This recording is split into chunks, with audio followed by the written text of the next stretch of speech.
s'agit vraisemblablement d'un crime passionnel. La mère, dans un premier temps, a été, selon la chronologie qu'on a pu essayer de commencer à restituer, a été agressée à son domicile par arme blanche. C'est un domicile qui se situe à Saint-Joseph, vers les 1h30 du matin. Ce sera à préciser. Elle a réussi à s'enfuir chez une voisine, très très lourdement blessée. Elle a réussi à se traîner jusque chez une voisine. Son fils, quant à lui, malheureusement, son fils de 17 ans, a été retrouvé décédé au domicile.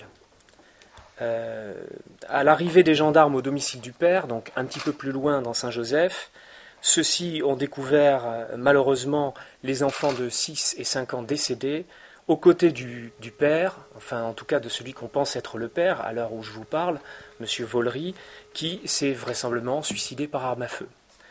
Le fils de 12 ans, qui était aussi dans ce deuxième domicile, a été grièvement blessé et il s'est réfugié, quant à lui, il a réussi à s'enfuir chez une voisine. La mère et le fils de 12 ans, à l'heure où je vous parle, sont en vie et a priori le pronostic vital n'est pas engagé. On doit être tout à fait prudent parce qu'ils ont de très lourdes blessures.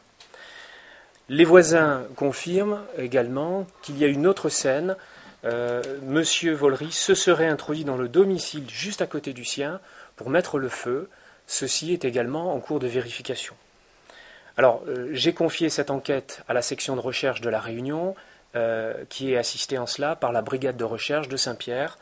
Les premières investigations sont les suivantes. Bien évidemment, il a fallu établir, comme je viens d'essayer de le faire avec vous, une chronologie des faits. On est toujours en train de la vérifier.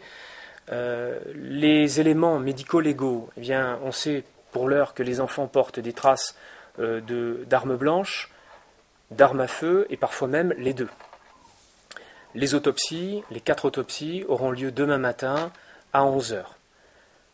En ce qui concerne maintenant les antécédents, en l'état, le mis en cause qui exerçait une profession de postier n'était absolument pas connu des gendarmes. Les éléments que j'ai à ma disposition permettent de dire, et les vérifications qui sont faites parallèlement à l'enquête depuis ce matin, que aucune plainte n'a été déposée contre lui sur le thème des violences conjugales, en l'état. De même, et contrairement à ce qui a pu être dit de façon un peu excessive, des recherches approfondies n'ont pas pu établir que la mère aurait fait des démarches pour déposer plainte, ou qu'elle serait venue au parquet. Je ne l'ai moi-même pas reçu, ni les magistrats du parquet, ni les fonctionnaires de ce tribunal. Les familles ont été, quant à elles, accueillies après le drame dans le cadre d'une cellule médico-psychologique, et en plus de cela, j'ai demandé à ce que l'association d'aide aux victimes Arajufa soit mobilisée pour venir en aide psychologiquement et un soutien pendant la procédure aux familles. La procédure, quant à elle, eh bien, vous le savez, comme l'auteur présumé est décédé, vraisemblablement, on va s'acheminer vers une action publique qui est éteinte.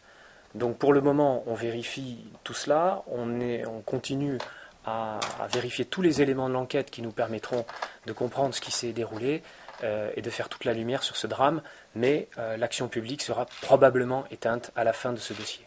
Voilà.